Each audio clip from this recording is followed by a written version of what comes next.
Rencana Presiden Amerika Serikat Donald Trump untuk mencaplok Greenland tampaknya semakin serius.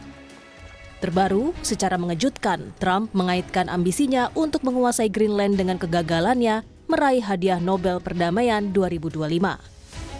Trump menilai karena jasanya tidak dihargai oleh Komite Nobel, ia kini merasa bebas untuk mengedepankan kepentingan Amerika Serikat dengan cara yang lebih agresif, termasuk dalam upaya akuisisi Greenland.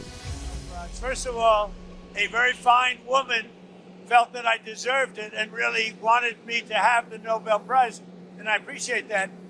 If anybody thinks that Norway doesn't control the Nobel Prize, they're just kidding. They have a board, but it's controlled by Norway, and I don't care what Norway says. But I really don't care about that. What I care about is saving lives, and I think I've saved tens of millions of lives. Praktisi dan pengajar hubungan internasional Synergy Policies, Dina Prapto Raharja menilai, semakin ambisiusnya Trump menguasai Greenland tak lepas dari lemahnya pengaruh PBB. Terlebih, Trump mengumumkan niatnya untuk membentuk Board of Peace yang dikendalikan oleh Amerika Serikat. Décidé de se joindre à l'exercice qui a été programmé et lancé par le Danemark de manière souveraine et indépendante dans le cadre d'Arctic Endurance. Une première équipe de militaires français est déjà sur place et sera renforcée dans les prochains jours par des moyens terrestres, aériens et maritimes.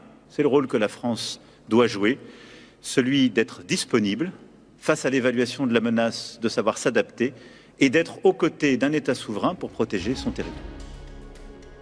Hingga saat ini, sejumlah pasukan militer negara NATO masih berada di Greenland untuk mengikuti latihan bersama Denmark.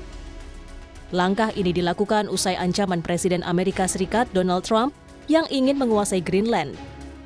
Presiden Prancis Emmanuel Macron menyatakan militer Prancis sudah berada di Greenland untuk memperkuat komponen darat, laut, dan udara.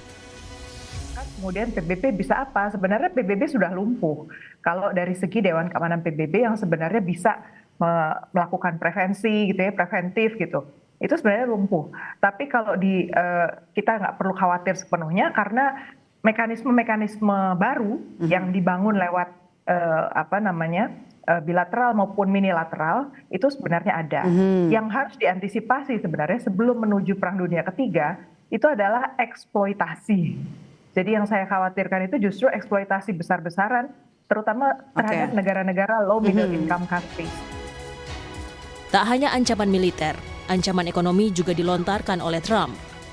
Trump akan mengenakan tarif 10% hingga 25% bagi negara-negara Eropa, termasuk Norwegia yang menghalangi rencananya menguasai Greenland.